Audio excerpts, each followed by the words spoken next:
Hello എല്ലാ കൂട്ടുകാർക്കും നമസ്കാരം. സീരിയൽ മാനിയ വെറൈറ്റി സ്റ്റോറീസിന്റെ ഏറ്റവും പുതിയൊരു വീഡിയോയിലേക്ക് എല്ലാവർക്കും സ്വാഗതം കേട്ടോ. അപ്പൊ ഞാൻ എത്തിയിരിക്കുന്നത് കുടുംബവിളക്ക് സീരിയലിന്റെ നാളത്തെ സൂപ്പർ ഹിറ്റ് കഥയും ഒക്കെ ആയിട്ടാണ്. അപ്പൊ നേരെ നമുക്ക് സുമിത്രയുടെ കഥയിലേക്ക് പോവാം. ജോലിയും കഴിഞ്ഞ് മടങ്ങി വരുന്ന പൂജയും കാത്ത് നമ്മുടെ അപ്പു വഴിയിൽ നിൽക്കുകയാണ്. അപ്പൊ അപ്പു ആണെങ്കിൽ ഇങ്ങനെ വിചാരിക്കുന്നുണ്ട്, ഈശ്വര ഇനി തന്റെ അച്ഛൻ ചെയ്ത് കൂട്ടിയതൊക്കെ വിചാരിച്ചിട്ട് അവൾ ഇനി തന്നോട് മിണ്ടാതെ എങ്ങാനും പോവോ എന്നുള്ളൊരു ടെൻഷനൊക്കെ ഉണ്ട് കേട്ടോ ഇവന്. അപ്പൊ അങ്ങനെയൊക്കെ നിൽക്കുന്ന ആ ഒരു സാഹചര്യത്തിൽ ഇതാ പൂജ പതിയെ ഇങ്ങനെ നടന്നു വരികയാണ്. ഇപ്പം പൂജയെ കണ്ടതും, പൂജ നീ അവിടെ നിൽക്ക്, ഞാൻ നിന്നെ കാണാൻ വേണ്ടി ഇവിടെ നിന്നത് എന്നും പറഞ്ഞ് അപ്പൊ പൂജയുടെ അടുത്ത് പോയി സംസാരിക്കാൻ തുടങ്ങുമ്പോഴത്തേക്കിനും പൂജ പറയുന്നുണ്ട്, അതെ എനിക്ക് അപ്പോട്ടിനോട് ഒന്നും തന്നെ സംസാരിക്കാനില്ല.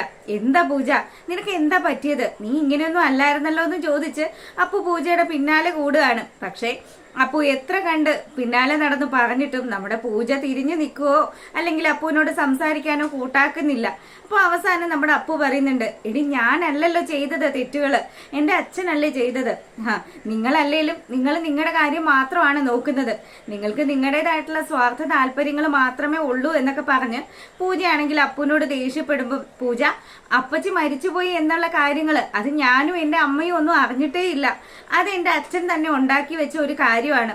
അതുകൊണ്ട് ദയവ് ചെയ്ത് നീ ഞാൻ പറയുന്നതൊന്ന് വിശ്വസിക്ക്, എനിക്കിതിലൊരു പങ്കുമില്ല, എനിക്ക് മാത്രമല്ല എൻ്റെ അമ്മയ്ക്കും ഇതിൽ പങ്കില്ല എന്ന് അപ്പു പറയാവുന്ന രീതിയിലെല്ലാം പറഞ്ഞു നോക്കി.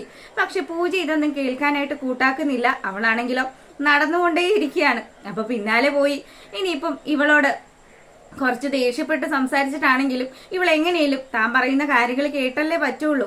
അങ്ങനെ അവിടെ പിടിച്ചു നിർത്തി, അതെ ഞാൻ എത്രമാത്രം നിന്നെ സ്നേഹിക്കുന്നുണ്ട് എന്നുള്ള കാര്യം നിനക്കറിയാവോ പൂജ, അതുകൊണ്ട് മാത്രമാണ് ഞാൻ നിന്റെ പിന്നാലെ ഇങ്ങനെ കൂടുന്നത്.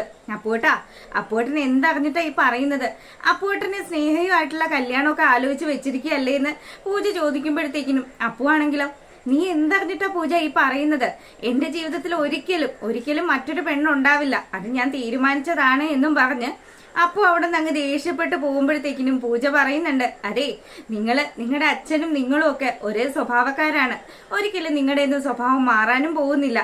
എന്തായാലും ഞാൻ സത്യങ്ങളെല്ലാം മനസ്സിലാക്കി തന്നെയാണ് നിൽക്കുന്നത് എന്നുള്ള കാര്യവും പറഞ്ഞ് അവളും അവളുടെ പാട്ടിനങ്ങ് പോവാണ്. അങ്ങനെ അപ്പുവാണെങ്കിൽ നല്ല ദേഷ്യാട്ടോ, ബൈക്കൊക്കെ സ്റ്റാർട്ട് ചെയ്ത് ഭയങ്കരമായിട്ട് റേസ് ചെയ്ത് അങ്ങ് പോവാണ്. അങ്ങനെ ആ ഒരു സീൻ കഴിയുമ്പോഴാണെങ്കിൽ നമ്മളെ കാണിക്കുന്നത് പൂജ പതിയെ ആടിപ്പാടിയൊക്കെ വീട്ടിലെത്തി. അപ്പം വീട്ടിലെത്തുമ്പോൾ പൂജ കാണുന്ന കാഴ്ചയെന്ന് പറഞ്ഞാല് നമ്മുടെ സിദ്ധുവിന് ചായ തിളപ്പിച്ചു കൊടുക്കുന്ന സുമിത്രയാണ്. അപ്പം സിദ്ധാർത്ഥങ്ങളുടെ കാര്യത്തിൽ അമ്മ ഇത്രയധികം ഒക്കെ കെയർ ചെയ്യേണ്ട ആവശ്യമുണ്ടോ എന്നുള്ളൊരു ചിന്ത പൂജയുടെ ഉള്ളിലുണ്ട്. പോരാത്തതിന് രഞ്ജിത വെച്ചു കൊടുത്ത ഒരു വിഷം ഉണ്ടല്ലോ. അപ്പൊ രഞ്ജിത ഓൾറെഡി പറഞ്ഞു കൊടുത്തിട്ടുണ്ട്, മോളെ നിന്റെ അച്ഛനുമായിട്ട് കല്യാണം നടന്ന സമയത്തും സുമിത്രയുടെ മനസ്സിൽ സിദ്ധാർത്ഥം ഉണ്ടായിരുന്നു. അതുകൊണ്ട് തന്നെയാണ് ഇപ്പം ഇങ്ങനെ ഒരു സാഹചര്യം വന്നപ്പം സിദ്ധുവിനെ വീട്ടിൽ കയറ്റി താമസിപ്പിച്ചത്. അപ്പൊ ഈ കാര്യങ്ങൾ മുഴുവനും പൂജയുടെ മനസ്സിൽ കിടന്ന് തിളച്ചു മറിയാണ്. അപ്പൊ പൂജ വിചാരിക്കുന്നുണ്ട്, ഇനി രഞ്ജിതാന്റി പറഞ്ഞതുപോലെ തന്നെ അമ്മയ്ക്ക് സിദ്ധു അങ്കിളിനോട് എന്തെങ്കിലും താല്പര്യം അതുണ്ടാകുമോ എന്നുള്ളൊരു കൺഫ്യൂഷനാണ് ഇവൾക്കുള്ളത്. അങ്ങനെ അവൾ ഈ കാര്യങ്ങളൊക്കെ ആലോചിച്ച് അവിടെ അങ്ങ് നിൽക്കുന്ന സമയത്താണെങ്കിലോ സിദ്ധുവിനോട് എന്തെന്നില്ലാത്തൊരു നന്ദിയുണ്ട് നമ്മുടെ സുമിത്രയ്ക്ക്. അപ്പം അതെന്നാന്ന് വെച്ചാൽ അനിരുദ്ധിനെ കൊണ്ടുവന്ന് നിർത്തി തന്നല്ലോ. അപ്പൊ തന്റെ മകനെ താൻ ഒരുപാട് അന്വേഷിച്ചിട്ടും അവനെ കണ്ടെത്താൻ സാധിച്ചിരുന്നില്ലല്ലോ. അതിന്റെയൊക്കെ ഒരു ദുഃഖത്തിലായിരുന്നു സുമിത്ര നിന്നതും. പിന്നെ ഇപ്പതാ സിദ്ധുവായിട്ട് ഇടപെട്ട് അനിരുദ്ധിനെ കൊണ്ടുവന്നു. ഇനി തന്റെ പ്രതീക്ഷ എവിടെയാണ് എന്നുള്ള കാര്യവും സിദ്ധാർത്ഥ മുൻകൈ എടുത്ത് കണ്ടെത്തും. ഈ ഒരു വിശ്വാസത്തിന്റെ പുറത്താണ് സിദ്ധുവിനോട് ഒരു അല്പമെങ്കിലും പരിഗണന സുമിത്ര കാണിക്കുന്നത്. പക്ഷെ ഇതൊന്നും സിദ്ധുവിന് മനസ്സിലാവുന്നേ ഇല്ല. സിദ്ധു ആണെങ്കിലോ സുമിത്ര തനിക്ക് ചായ തിളപ്പിച്ച് തരുന്നു, തന്റെ കാര്യങ്ങളിലൊക്കെ ശ്രദ്ധ കാണിക്കുകയൊക്കെ ചെയ്യുമ്പോഴത്തേക്കിനും വിചാരിക്കുവാണ്, ഇവൾക്ക് എന്നെ ഇഷ്ടമാണ്. അപ്പൊ ഈ കാര്യങ്ങളെല്ലാം സിദ്ധു പോയി സരസ്വതി അമ്മയുടെ അടുത്ത് പറയുമ്പോൾ സരസ്വതി അമ്മക്ക് അറിയാലോ സുമിത്രയുടെ സ്വഭാവം. പുള്ളിക്കാരി പറയുന്നുണ്ട്, അതെ മോനെ നീ എന്തായാലും വനപ്പായസം ഉണ്ണാനൊന്നും നിൽക്കണ്ട, നിനക്ക് സുമിത്രയുടെ സ്വഭാവം നല്ല രീതിയിൽ അറിയാൻ പാടില്ലാത്ത കൊണ്ടാണ് അവള് ഇതൊക്കെ കാണിക്കുന്നുണ്ടെങ്കിൽ അത് വെറും ഒരു മാനസിക പരിഗണന മാത്രമായിരിക്കും, അല്ലാതെ പഴയതുപോലെ നിന്നോടൊത്ത് ജീവിക്കാമെന്നുള്ള ചിന്തയൊന്നും അവൾക്ക് ഉണ്ടാവില്ല എന്ന് പറയുമ്പോൾ സിദ്ധു തന്റെ മനസ്സിലെ ആഗ്രഹങ്ങൾ അതങ്ങ് സരസ്വതിയോട് പറയുകയാണ്. അമ്മേ, അമ്മ എന്താ വിചാരിച്ചു വെച്ചിരിക്കുന്നത്?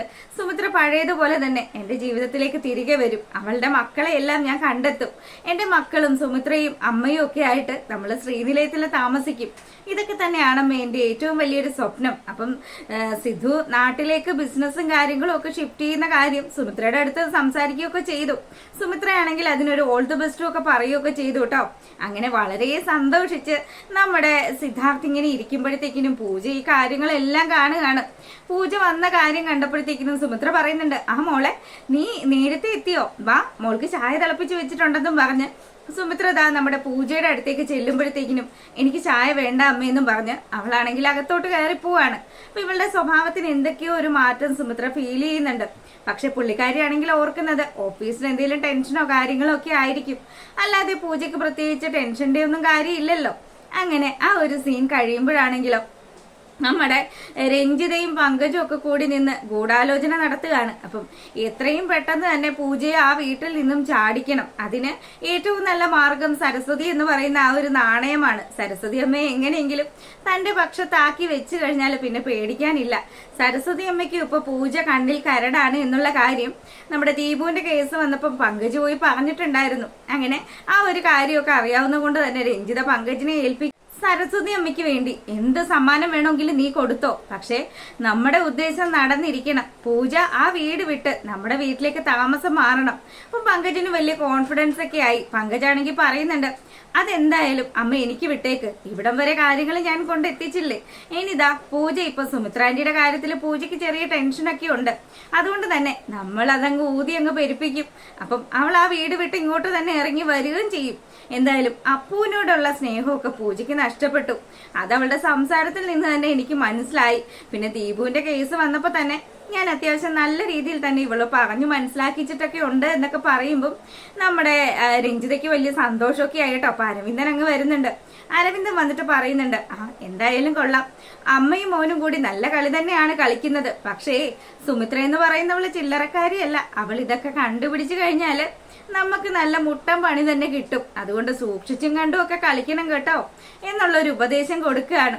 അങ്ങനെ നമ്മുടെ അപ്പു ആണെങ്കിലോ പൂജയോട് ഇങ്ങനെയൊക്കെ സംസാരിച്ചു.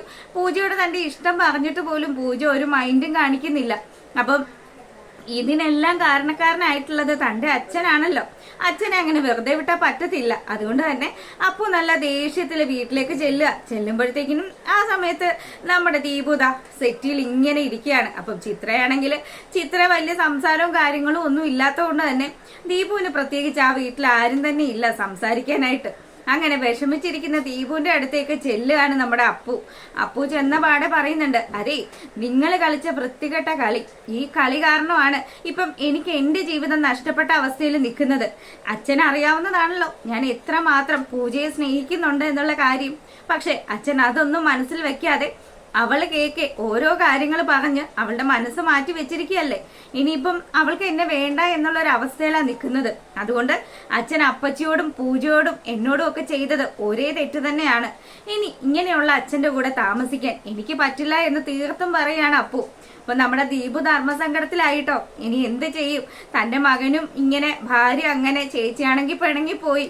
ഇനി തനിക്ക് ആരും തന്നെ ഇല്ല. എന്തിനു വേണ്ടി കളിച്ചു? ശരിക്കും പറഞ്ഞാൽ ഒരു നേട്ടവും പുള്ളിക്കാരനില്ല. കുറച്ച് കടങ്ങൾ മാത്രം മിച്ചം. അങ്ങനെയുള്ളൊരവസ്ഥയിൽ ദീപു ഓരോ കാര്യങ്ങളും ആലോചിച്ച് വിഷമിക്കുമ്പോഴത്തേക്കിനും ചിത്ര പറയുന്നുണ്ട്, നിങ്ങൾക്ക് ഇതൊന്നും കിട്ടിയാ പോരാ, ഞങ്ങളെയും നിങ്ങളുടെ ചേച്ചിയെയും നിങ്ങൾ നിങ്ങളുടെ സ്വന്തം ചോരയാണ് ചതിച്ചത്. അങ്ങനെയുള്ള നിങ്ങളുടെ ചേച്ചി നിങ്ങളോട് ക്ഷമിക്കാൻ തയ്യാറായാലും ഞാനും എന്റെ മോനും നിങ്ങളോട് ക്ഷമിക്കില്ല. എത്രയൊക്കെ വന്നാലും ചേച്ചി പറഞ്ഞ ആ ഒരു വാക്ക് അത് ആലോചിച്ച് മാത്രമാണ് ഞാൻ ഇന്നും നിങ്ങളുടെ കൂടെ ഈ വീട്ടിൽ താമസിക്കുന്നത് എന്നും പറഞ്ഞ് ഇനി എന്റെ മകൻ ഈ വീട്ടിൽ നിന്ന് ഇറങ്ങിപ്പോയി കഴിഞ്ഞാൽ പിന്നെ ഒരു നിമിഷം പോലും ചിത്ര നിങ്ങളുടെ വീട്ടിൽ നിൽക്കില്ല എന്നും പറഞ്ഞ് ചിത്ര അവളുടെ തീരുമാനവും അറിയിക്കുകയാണ്. അപ്പൊ മൊത്തത്തിൽ പെട്ടു നമ്മുടെ ദീപുത വഴിയാധാരാവുന്ന അവസ്ഥയിലാണ്. ഇനി ഒരേ ഒരു ശരണം മാത്രമേ ഉള്ളൂ, അത് നമ്മുടെ സുമിത്ര തന്നെയാണ്. ചെയ്തു പോയ തെറ്റുകളെല്ലാം സുമിത്രയുടെ കാൽക്കൽ വീണ് അത് ഏറ്റു പറഞ്ഞെങ്കിൽ മാത്രമേ ഇനി ദീപുവിന് സ്വൈര്യമായിട്ടുള്ള ഒരു ജീവിതമൊക്കെ ഉണ്ടാവുകയുള്ളൂ. അത് മാത്രമല്ല അപ്പുവിന്റെ ജീവിതം ഇപ്പൊ കുളം തോണ്ടി വെച്ചിരിക്കുകയാണല്ലോ. എന്തായാലും തന്റെ മകനും ഭർത്താവിനും ഭാര്യയും ഒക്കെ തനിക്ക് നേരെ തിരിഞ്ഞത് കൊണ്ട് തന്നെ ദീപു ഇനി മാറി ചിന്തിച്ചു കൂടായികയില്ല. അപ്പം അത്തരത്തിലുള്ളൊരു വിശേഷമാണ്, പ്രമോയാണ് വന്നിരിക്കുന്നത്. എല്ലാവരും കാണുക, സപ്പോർട്ട് ചെയ്യുക. എല്ലാവർക്കും നല്ലൊരു ദിവസമൊക്കെ ആശംസിച്ചുകൊണ്ട് നമ്മൾ വീഡിയോ വൈൻഡപ്പ് ചെയ്യാണ്. താങ്ക്